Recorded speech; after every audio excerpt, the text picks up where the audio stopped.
Nigeria and they say Nigeria why the president or and your party and he was on about the president same party and I'm breaking it.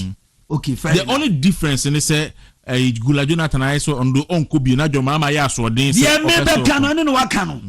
Eti Ghana no or see adwene or form. That is the point. Konya kukudro da because they see on Nigeria no. O just say Gula Jonathan onya kukudro on Nigeria da. Senko bepe president edi on Nigeria. Jomama akeka Ghana fo animu ehu se sebi jama esibi ni yenu. Na kade o ye ka wo ferie e wo niwo e na wo fa bi tufu ofie pa se obi tufu pa o futufo pa wo ni fie a anka jomama nya de obe contest election wo Ghana. Do yeti na mekasa. You supervise an economy. COVID anyhow, COVID anyhow. You supervise an economy. Let me read it for you. You supervise an economy. 2011. The lowest point in the history of Ghana, 3.5%, 3.4% to GDP. In 2016. Without crisis. What has a government critical obligations like pension tier, 2-tier funds, public sector workers date back to 2010. Now arrears are 3.1 billion. What you say? UN, United Nations, UTA, peacekeepers say soldier for a Australia for no do oka $13 million don't ya. Teacher training allowance, any nurses allowance, was you on tia. Ghana, yet the sumu doom so. What you say? The country has been through 5 years or 7 years of power cuts. Doom so. Yes. Ebeye like nightfall in Soweto. Ebin si da. Ama finding itself in the Wikipedia. Yes. Wikipedia ne doom so. Opa Google says here. Google and let me read it for you. Aban we joma ama betra so. Ema sa nyoma we nyina akọ so. Financial services, micro services ne companies bebre ebeye bukata ebe bu Ghana for so under John Dramani Mahama. Eji yesika diye edwane ya hunu omu biem. Okay, create loot and share. Create loot and share. Martin Amidu beka che Ghana for say aban we die empanifo wo mu no omu she da bosika boa na omu hyehyɛ adwuma na omu de amankrofo na omu agye hu sika na omu che edi under John Dramani Mahama. This happened in this country. Yes. I'm saying when you do so no read me person me de ma sant no de to TV no. No be who say nyebosrim kan e can do so find himself in the Wikipedia because of incompetence of one of our leaders. I know you also person obey mampani e wo Ghana. Asante timpato hwe we de minum say na de nyina so ayeshi nti de hwe be yi a na fato so na yenhwe. Abusanti we are back on TV. Soon we be back on the social media platforms. Any project Ghana program ameba be ya me say ye buba be yi no wuntumi ya. Ghana be kai ye be kai nkrofo amamuo boni ya be bu nkroma adum so nti ye lose jobs over almost about 180,000 jobs. Big jobs were lost in this country. Ni okroma o no say Ghana ya dwene wo fom a ye yare refre eti bibi wo no ma Ghana fo ye rebe fi enya dia ye be kai etien kai se sabio or the maye da sumu maame ame wo fa na na du asabre to anana no mo se do me de me kai ma dwene wo fom me kai abusuafo aba na aba no say dum so o say in Ghana dum so an account pronunciation dum so off and on is persistent. It's a persistent, irregular and unpredictable electric power outage. It is usually caused by power supply shortage. And you have picture that power supply outage for Wikipedia by out of incompetence of John Dramani Mahama, the former president of the Republic of Ghana, who mismanaged the power crisis in the country. Yes, it is ofunya bopa. ABC Ghana bakose mudao. Say ya de sumu. Cheche erratic power outages for 4 to 5, 6 years. Ukofia na ubusa Ghana for ubusa say kania ho na dado wo de wa hu bia na na ko because kan eze unu bibi where me be taskil say da wo be show program asibia untumi do this as a unique style of as a unique way of breaking the minds of Ghanaians. Kama kosem under John Mahama. Yeah, ko dum so no obi telephone lines na tum. Okay dum so. Die na si wo abrabo ma that time. Wo be testimony ankofo be catch. Ma me ma on ne amekai. The NDC Eastern Regional Chairman. Na ye fa ne Tewi Aboaten. Den. Be kai no pa. Na oyeme wo fa prekope. Na onifie na ne generator siso. Ena ne yire de petrol ekogu generator ni mu abrese so. Ena eja to ni fie. Yeah. Asemaba. Yes, eja she ni fie. Nyame fa ne yire kransie yi. Ne yire kwa ho chese kakra but enu enye ne se mani free mu. But ni fie na then now ye Eastern Regional Chairman. Nyame ofa no fa te Aboaten. Ne generator so ye dum kanea ne generator so. Na oni fie oba ne di generator fuel egumu abre generator ni so. Ena eja to ni fie. Asante se eyi ena so be mpa kan se fa ne na yi ne bra ne promo ne bra na dum so akosem no ebi wom pa ye hwe ansa na wato aso me kakai ye be yi wo TV ha ye hwe no ansa na other places ansa na wato aso because Ghana for ekaye pa enti ye hwe video kitwa bi o ye for ne promo no ye hwe a bon se ansamo a Ghana for kaye ne momo enam esese ya bra na dum so aba ne ade nyina no ewom and very very important me hu ade no me ni GS ye be kai Ghana for who the man John Dramani Mahama ye kana semi enti dum so de wa dum so anka won no na bia na woni o mai mu o de ba na o de beba ntu de na me ntu aso ready a obe prompt na yetimi de ache okay enti no very important say ye be kai all these are you see your short memories ya dwene wo form John Mahama na come because of describe okay intini asante me ko hwemra nti asante abomodin de video no aba yenhwe next usubempa okay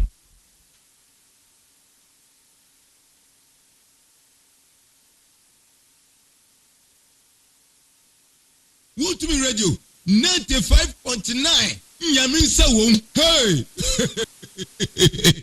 Ultimate Radio ya jibebia awon krememu asei The president Mill set up inquiry against his own vice president. Mohammed's time that they paid Woyomi. Me shano, me NDC payra, ni pay bi nye adwuma, enso bosome no mu din e wo so. Mahama is corrupt. It's true. Ghana de ye kai, you need short memory. Ghana must not introduce PS.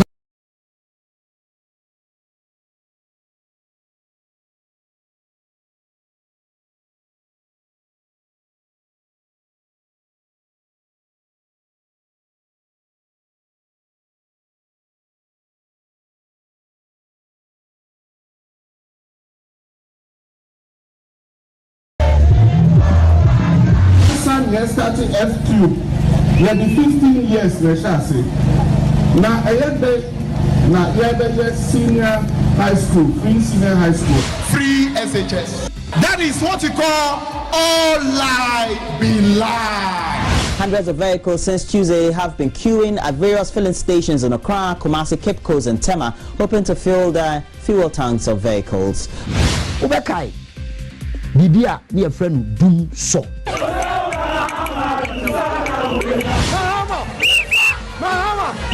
Light of winning this are the blue ballers.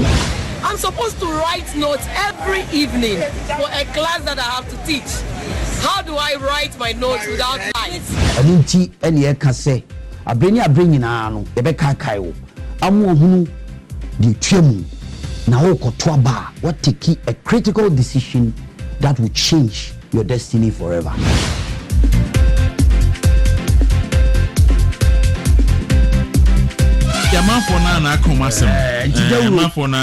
Na so Ghana for ya dwini ni form said the John Mahama. Oh yes. And preduasa mesre se Ghana for ateni a wadi no because onya kukudro megina Ghana anka nche Ghana for nyina se sabi o free SHS ono de bae.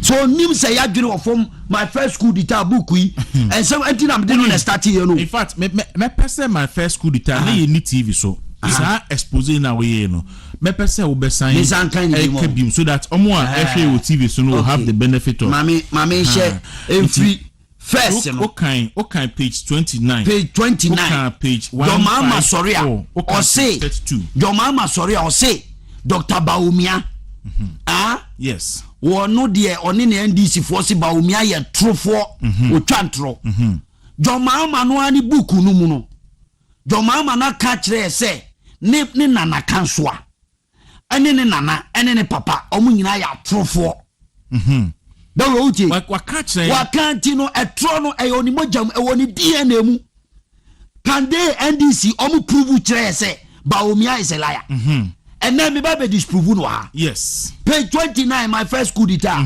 your mama na ka onu ani book Ghana for okotwro ye yes oma gay ni no your friends gay lobbyist and Solomon ebe lanchima no edumu page 29 obi a o book yi bibia anko kan book yi Amazon no ko Amazon a eda o enye se me na me bo mi sirem aka muntie de your mama kan ono ani book atwra fa ono ani ho my first school dita o say DCB anoye DC ano okrom ono at that time and obaye mami reading the brofo na me poto anase me kan na poto me kan na poto na keche mu twi yes district commissioner came to Somaura na ye domama nana to help facilitate one of his grandchildren volunteered them to be educated.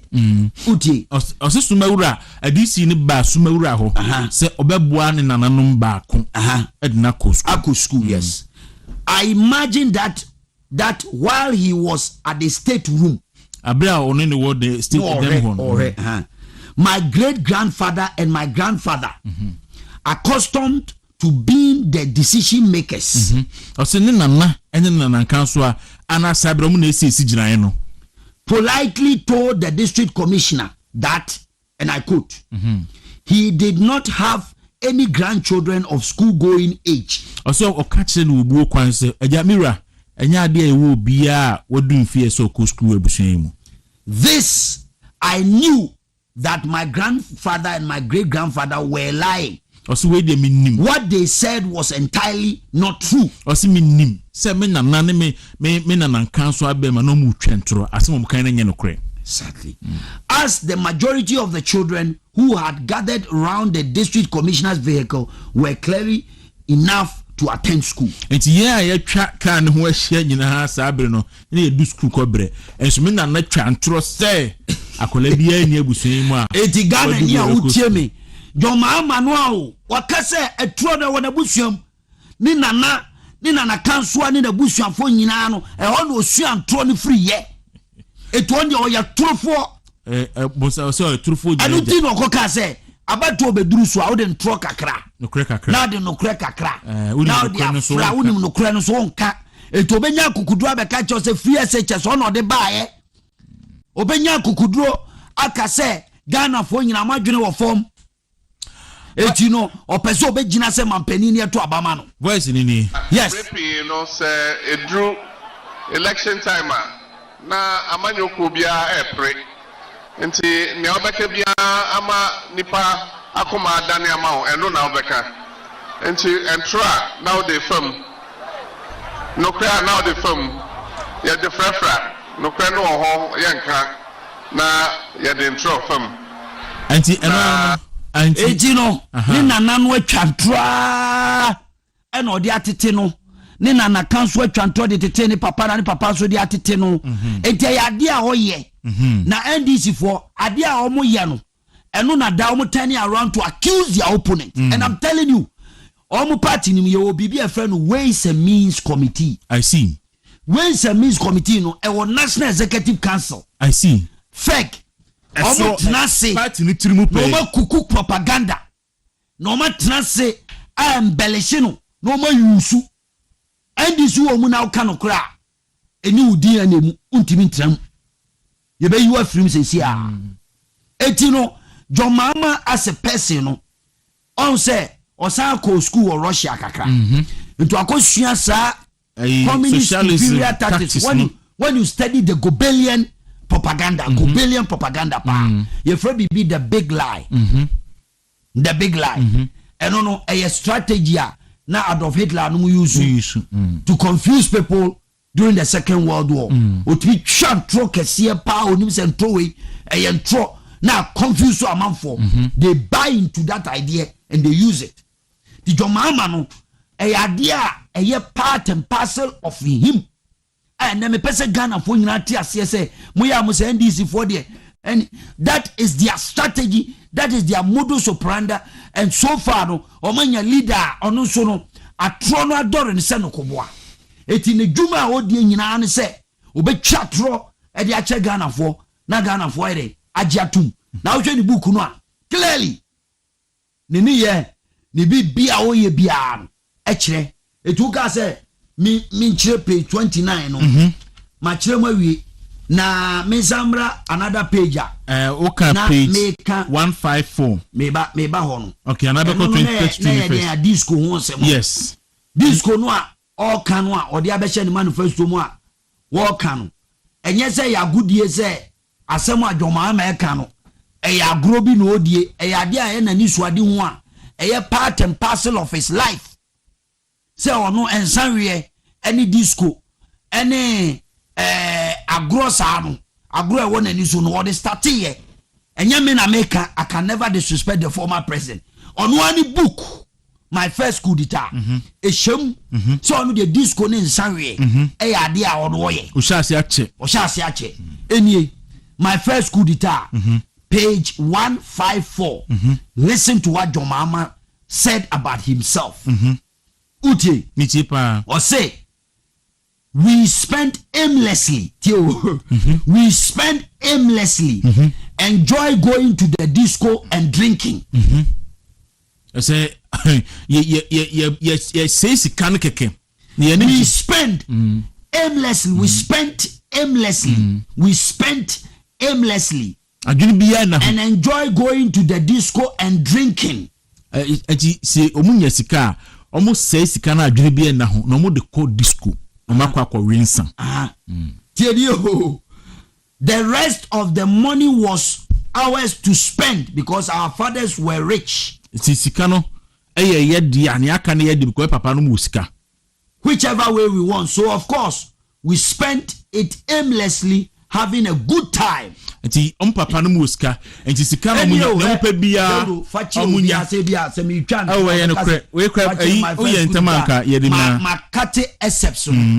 Santi the two, but we'll do that at the appropriate time.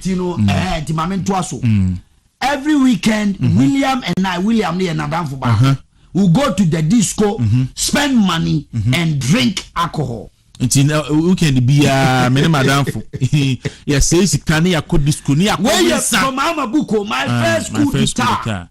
And you'll be neck on one can a brabo munsam, I will book num, dear why ye, and in some any disco no, and the other film of Rabrim, I had etino, Sebio, Onwa, NDC for no attach a crowd and all canasem. Yeah, while more bearding, NDC for begiatum, and the can was them.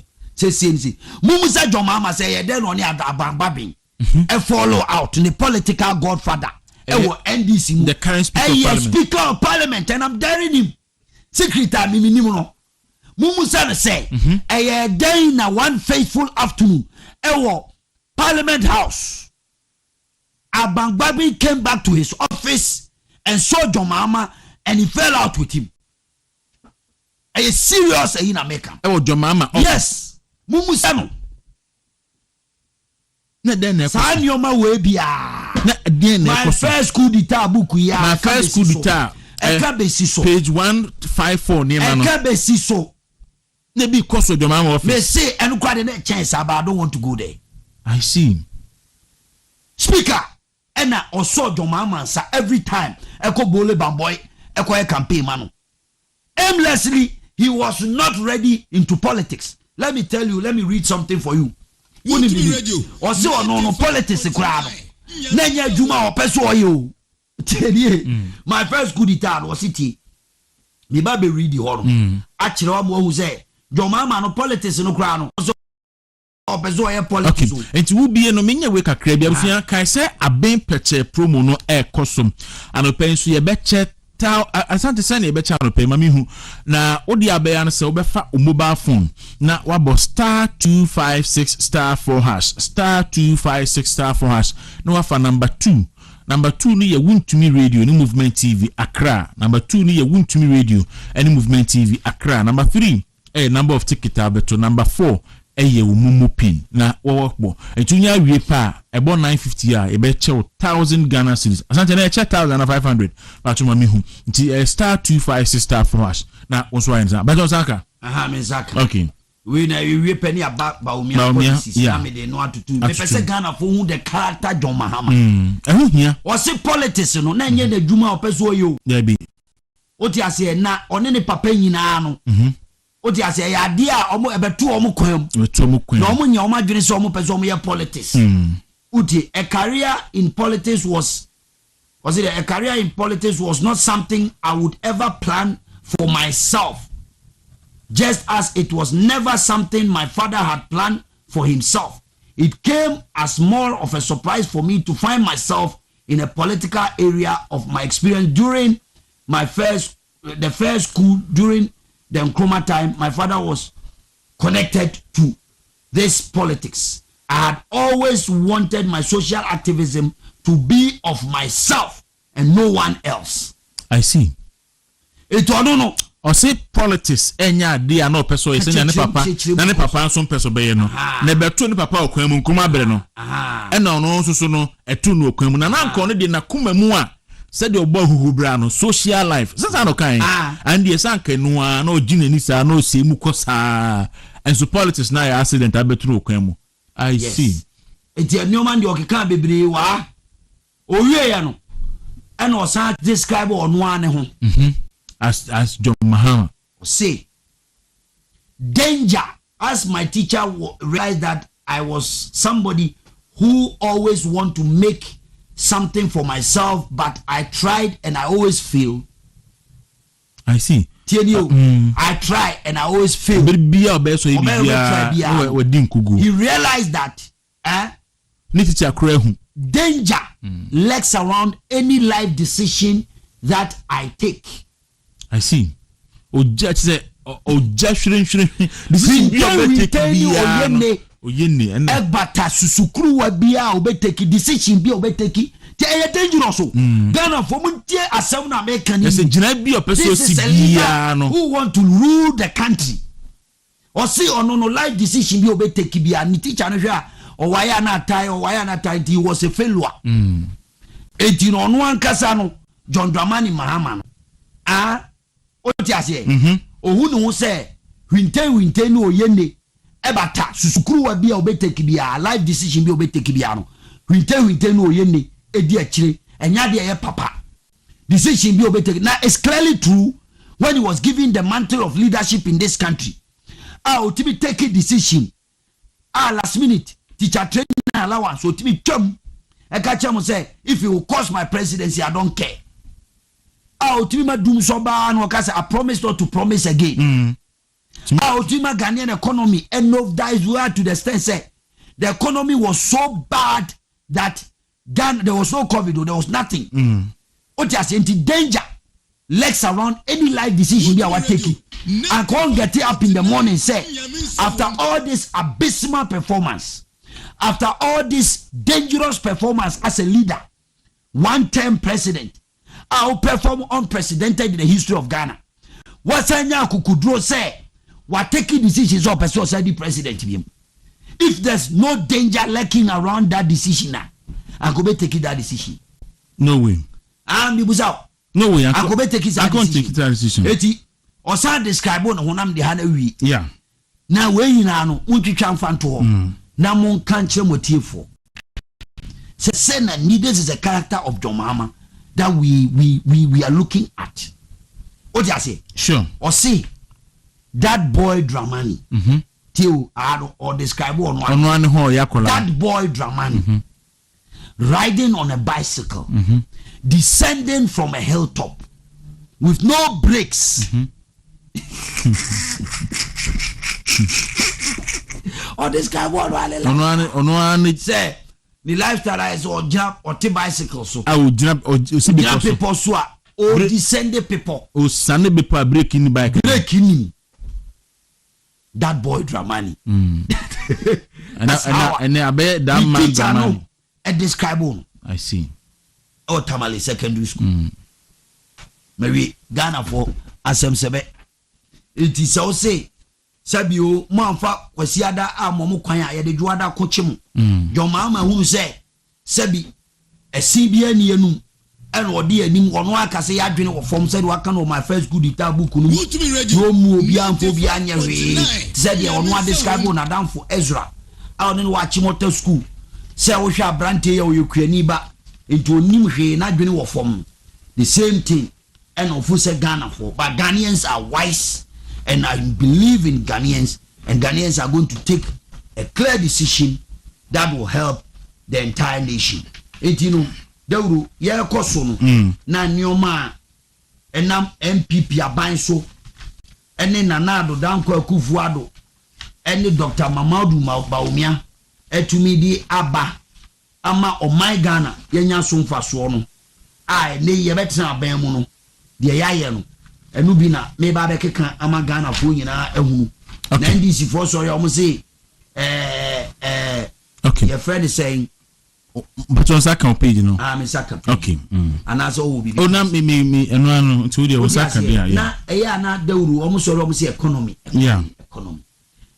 no yen MPP our west to say GDP and that saying o de bibusa GDP wo records I think say 4.5 or so for the our west Domama free office na GDP na 3.6 3.5 3.5 now they compare the pandemic to when jam kese beto ye COVID induced Russia Ukraine war no adwomama ko gina ayi European Commission achi e wo abrochi mem kan say COVID no a strike ama ewiase nyina yesika sema tonsrepe no oba Ghana ha no oba kan semu a eye propaganda atro no e won first good time a ne nana no watwa antro a ogusu twan no oba ka che Ghana for say MPP aban yenye hwe and so ye worse economic management, and we are saying it on record under Akufo-Addo Baumia government is better than NDC best economic performance, and we have to state it clearly without any doubt whatsoever. It's Ghana for managing the Ghanaian economy no kaya dia jomama and a tiabemu anka GDP can 0.6 or 1.2 yeah it beats me kamube chimuma ari okroim and ne Akufo-Addo ne Baumia administration has managed through the thick and thin. Na Ghana for my episode be America cho Deuru on COVID alone. Say the Joma America say adwere off. Say ka COVID time ena Nanado Danko Akufo-Addo ene Baumia di o mine so. E kwan omo fa so manage COVID-19. Deuru na o share the uncertainties, the atmosphere, the global panic. Now we say the we are say cross that time no. Now when you good leadership or weather the storm and steered the country through the storm. Kadeuru anko my way nkenye nyame ne di ye ho afofie ena onya Akufo-Addo ene Baumia so muma me lead this country anka wa hwe ya anka COVID no ka joma ama ne di o man no so a but no ja to me mu o man no aka high Sri Lanka no na ya na sometimes eyama reho say public sector workers sorry no more here agitations no more sorry after COVID no many public officers are more kroma here public civil servants they will obia a teacher for grade o metre 2 years ni etua o mka obia ni wana katua ka mu kroma there be meboa there be Jomama time go to other countries like Tanzania no. In fact, don't even go to other countries. Even in the same Ghana na COVID this year no. Yes. Teacher 4 years, Juma 3 years, my mama 3 months. Yes.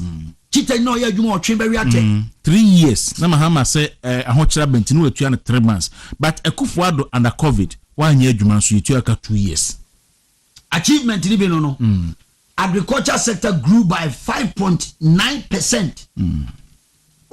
Under Fifi Kwete as a Greek minister, it was growing negative. It grew by 2.8%. 2013-2016 period. Eti Ghana, aduane abuo, yaso mining mo achire, as aduane abu under Akufo-Addo. COVID time, food were in abundance. People were enjoying the life. Sikani uboton krano na aduane abu. NDC time 2.8% as against 5.9%. Tibaomia bold say they have to come and debate. Never records no nya adwuma. Any of these are facts. What you say? Yeah, kono. Inflation declined from 54%, 54.1% as at the end of 2022 to 22.3%. Or they compare NDC time. Inflation was so skyrocketing to the extent that it was about 58 to 59.9%. In fact, at a mouse crowd there, or the inflation be do single digit, and a John be fire, and or side fee single digit, and I call 15, almost 16%. That's not all best refia kunyaso.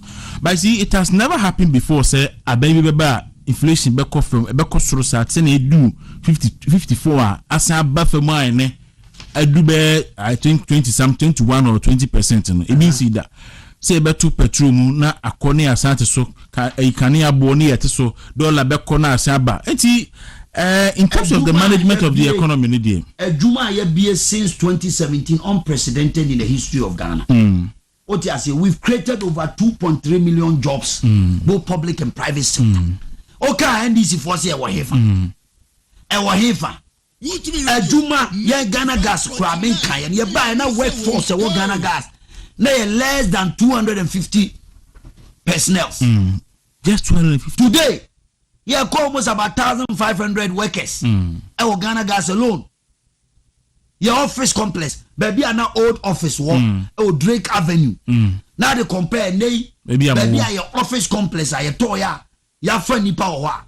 It tells you job creation, you know, and yet, baby, your funny power, and Dobaomiaka said, Sabio.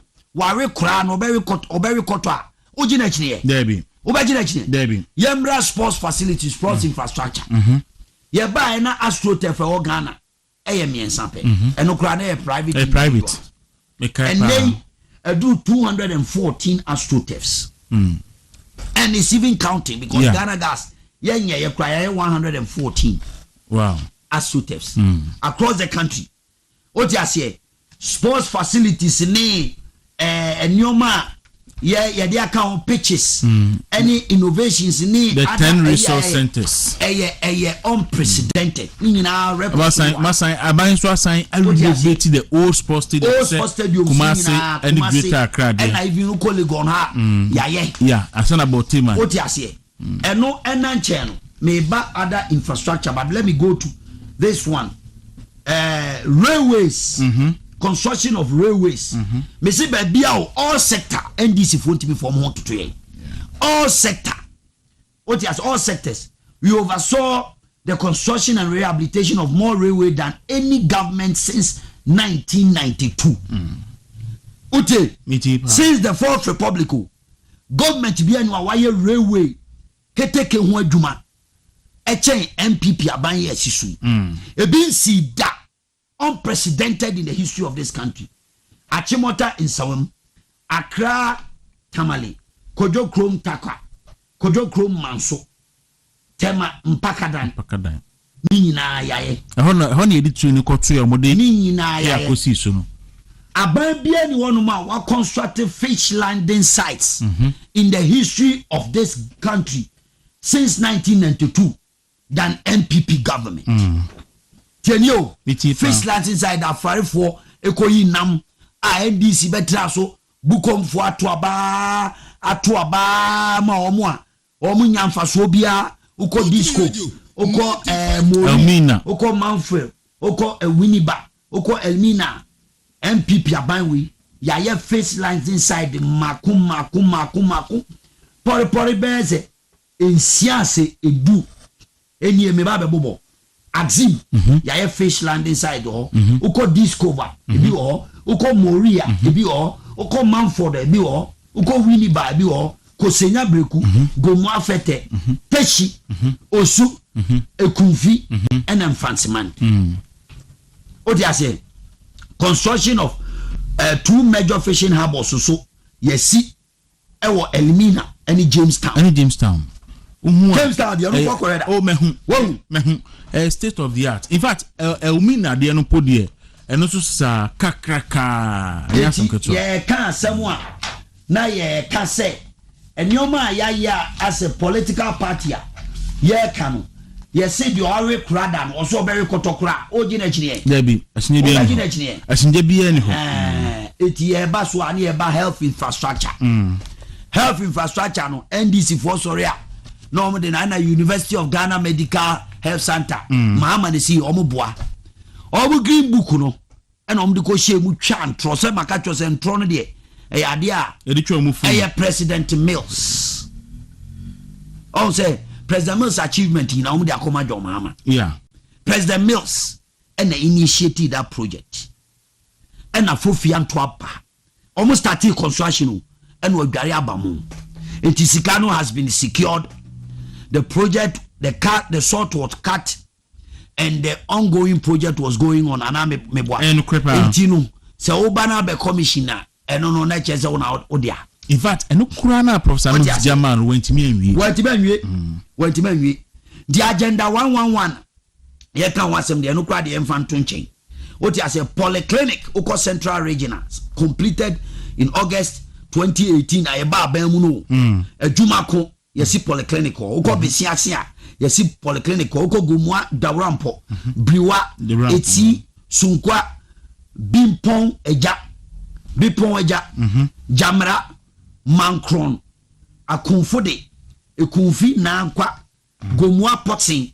These are monumental projects, health facilities are jomama can say you know MPP aban SCSO timi nuanom fantefo sabo kotoa ba mo hwe mu kokromuti na mo hwe nyoma yie na mo fantoa ba apart from agenda 111 no these are health facilities are yes oba Greater Accra health facilities are yes polyclinic in Greater Accra uko Ogbojo Adenta Utiedawu uko Ashaman uko Botiano uko Oduman any Segea yesi polyclinic esiwo. These are monumental projects ewo. Yanko Afo Eastern and Ashanti na yentie de ekoso uko Jumapo wa ukrom kwanso Jumapo Kufodu Jumapo yesi polyclinic uko Achimkwa aben yesi polyclinic uko Nkwatia uko Adukrum Achiase yesi bi ho Kumasi nso Ashanti region enu nya polyclinic district hospitals but enu ye different from the agenda 111 yeah they be different and I make us apart from agenda 111 these are clinics because of man for mopomudi. In fact I just want to draw attention say enya clinic a whole hospital I think it's a 100-bed hospital say me be median de makum hospital this is hospital completed hospitals in Eastern 100-bed hospital sorry I stand for correction and I go Swamia yesi hospital ni bi ho oko drobon so yesi bi osabro no manson kwanta twede nem anu so yesi bi ho oba a Greater Accra pon katamanso anu so hospital no ebi ewo ho oti ase ena oba other specialized facilities health facilities na aye e di ababan na ye di aboa nationwide TB case detention program completed in August 2018. Tamale Teaching Hospital rehabilitation. NDC for Tamale for to Abama Omo and so Omo Apodino Yababe Ministry of Health Quarters Office at Rick and Osia Regional District Hospital by Eurojet project completed. Other places like Kwabinya Wa Nkoko Tepa Chifo Praso Konongo Odumase Salaga and Seria hospitals. That anti yebrano me ba no abon to fa na fe yet me asori. So asante in about 2 minutes time before the director be we be draw no into wa wunya ntwa wo de no ye ma osa window of opportunity so bet me about *256*4# *256*4# on all network no afa number 2 Wintumi Radio Movement TV Accra, number 3 a number of tickets, number 4 mumu pin the fee yet me I drone right opportunity but to mama na in sorry enti Ghana for the year kan kire mu ane say Alhaji Mahmoud Bawumia ene ye MPP amanyoko ye wani suade hu de boa Ghana for ye be sre said you also are crap pen also very koto a mamonyi na kinye. Bawumia has a bold solution for this country. And going forward, no Ghana for nyina mumia nyi twiri ni kirada. Ye shebo say e be mutu abama ye the free SHS beba Ghana for. And there free SHS ama akola ne oni bie ne maami ni sika ne papa ni sika ne maami fo nka September ye duro mu ko akopɛ wo bosia na mu de akohwɛ mo ban no school. And ne uba no fa ne trunk ne chobos na pex provisions kakra ma no akola no ko school. Ababia ni waba since the 4th Republic. What my say Kwame Nkrumah ono no chechire Ghana obetu sika. Kwame Nkrumah, and I'm stating it, couldn't implement universal free education in this country. Tie say MPP aban ye wani swade hu de boa Ghana. Munso ya sene na mumaye mreki the 8. Ni emfa hihye papa Dr. Bawumia de abase and no ko haba flat rate. So ube union ma flat rate duty, taxes, flat duty, taxes on everything. Nyoma or deba. So babe training almost about 150,000 youth on digitalization. So the world new paradigm shift is on digitalization and how the youth can learn. And then kete. Dear now pay. The obema of free education. Any the omema onkoko ma se koyen wom na daachi no wa mo aduane aka ho na de aboa hwan e na abeto abama no into mind de hye asem no e asem sebe John Dramani Mahama de say the wa describe no ho my first school dita book no no dawru all can say ono the danger lurks around any life decision. Ghana ye koyanim na sebi oto man mu a ensuo suswan so onim dawru onim suswan Susan River eba besene. Ensuo to a on say eba besene. On say asanko na chida. There be. Eye bususem. Inti Ghana for the ye ka kire mo ane say ye koyanim. Vice President awaba be ye dwuma in the history of Ghana politics. Ama Ghana for nyina bona baso. Na NDC for nkwa de. Omu no say sebi Bawumia enye bibia ma Ghana. Na history will forever be kind to them. And then Ghanaians will give us the opportunity to come and rule this country for another 4 years. And then if we perform, they'll give us another 8 years. You say, breaking the 8 in there, it is possible. And Dr. Bawumia will forever be the next president of the Republic of Ghana, 7 January 2025. Now, Mamin Fasim Wintram, Abrante bi NDC moi. Omo friend Bongade o se hwan Bombade o a deputy general secretary o first Bombade Mustafa Bandi enya na waka yes ohufo bia ni watch onye correct o de tete ma me ma example ohufo bia ni watch sa branche ye kwa sin off me ni me branche na mo ohu me no busa no I'm throwing the charge to him. He was begging on his knees. Mustafa Bandi yes so ono be ka che se ono no obechi wuntumi sa kokoba you go as enough. Why was he not a man? So be unity happy. Everybody was there. Bombade me warning. At the bandit. Say wa mawanu umawanu etra wani ntonwa. Masa obia do ye coward wo krom hawo. Say wo who fought so as enough ya. Me say you go and find out. You are there. As praso menino. Menino sia 1-on-1. He was sitting himself. Sorry for my word. Abrantewe, me say I swear to God. Abrantewe. Now who say me the room in a the bodyguard be namda. What will be that? Debbie. What will be that? Debbie. Some on. Yes, real G's don't walk. Real G's walk the talk. me ozu be pa me nam kromu a wo say me nam a obi di mechi anoma ba bi di mechi Debi o kasa keke wanu na wo de kasa na wo de wo say ye to aba na Ghana for do nkokromoti ato aba ma MPP ni yesi MPP awini may sound this warning to the NDC. Now Bawumia has been declared, inshallah, 7th January as the president-elect. Now you want no ma baby a organ ha or say or ya NDC niya or say o wa kukudro so be sorry de mrashe ne nsam so be di nsamfu okroma akamba temo samia mu bete se sabia magani amagashi ade hu amagayo medical ka chem say NDC no be bia ni NDC mo.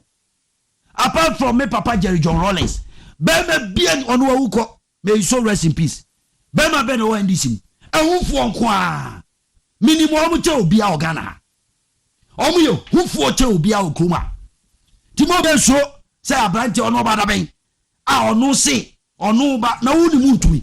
Who bet me a face to me, who no show to me, I bet my face to me. No say a person already.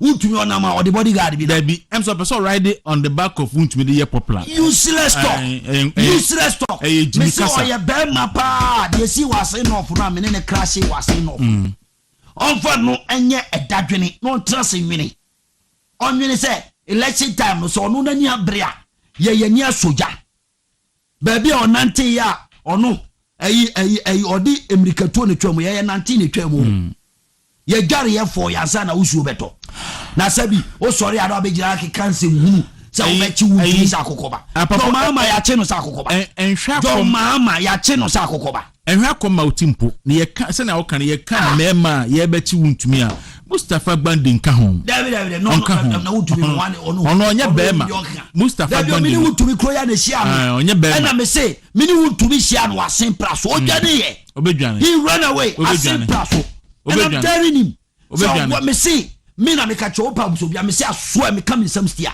odwane ye obedwane me come in some stia come back to amawo me see odwane ye obedwane he was begging ozubempa me slow he was begging he was coming to stop ballot ewo asen praso oba also ba be din sem fun ho na kwaya me de ne fa so ho no ono ohu bibi na mo titikro mu ana mo sori a o ka sa no ne ye eye politics no be gina na wa she military uniform e ki kan se mu o dia me say election time di nkwasi asem okrom ha na ye wa dwene say o men now the tribe bibi kitwa bi ye be show bibi kitwa bi watiwa a kirew ye be show bibi kitwa bi a kirew it's a warning and ye di ma NDC for say mo nya o ma dwene say o mo ye mema okrom ha na sabi preduasa wo ye ho bema bebra ye dey ye kujaw wo ye ho bema bebra ye dey ye kujaw mo nya o ma dwene da ye ne nam we me nam wa mi koi dawro me ba nya me nkwana mtime ka nkwana na wo ba eno na kire wo say bia a mehia nso bia nkwana na nam arene pankasa ena ye didi me da se ye se abogise ne de komeka anka papo ya laji na fu bebe wo che jombo Kenyatta anka abogise ne de komeka anka papo ya laji nti ye de besi ase abusia asante me anya draw no ne yakwa baabi odeni ntimi nti asante pacho me anya draw ne yakwa baabi ra NS Kofi Owusu Bempabo Nsum deputy director in charge of communication Emma the new patriotic party osanso in charge of corporate affairs Ghana Gas no pen the di enkomo ne ka mema dia Mustafa Gbandi Mustafa Gbandi ye bema 0244 388 0244 we need a winner for today but unfortunately yebreno echo tint me no kasa Kwame Jesse and sports team no will take over your TV and then many DJ Sly T and so take over your radio